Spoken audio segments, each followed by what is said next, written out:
त्यामुळे ज्या ज्या लोकांच्या शरीरामध्ये पित्त वाढलेलं असतं किंवा आम्लपित्ताचा त्रास असतो ना मित्रांनो, त्यांचं थोडंसं हृदयावर पण त्याचा परिणाम होतो.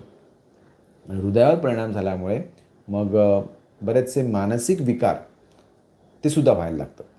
मानसिक विकारामध्ये काय आहे, की नैराश्य आहे, धडधड होणं, भीती वाटणं. बरेचसे पेशंट असतात बघा, की ज्या लोकांना आम्लपित्त पण असतं, ॲसिडिटी पण असते आणि सोबत ते ओव्हर सेन्सिटिव्ह झालेले असतात. लगेच त्यांना राग येतो, लगेच त्यांना भीती वाटते, लगेच त्यांना निराशा वाटते, धडधड वाटते. अनेक जण हे सारखे ई-सी-जी काढतात. त्यांना असं वाटत असतं, की आम्हाला आता हार्ट अटॅक येईल. जेव्हा ॲसिडिटी होते, गॅस होतो, त्यावेळी ते सतत ॲसिडिटी झाल्यामुळे, सतत पित्त वाढल्यामुळे, हृदयावर परिणाम झाल्यामुळे हृदय कमजोर होतं. हृदय कमजोर होतं म्हणजे काय, की भीती वाटायला लागते. ई-सी-जी वगैरे सगळे रिपोर्ट्स नॉर्मल असतात.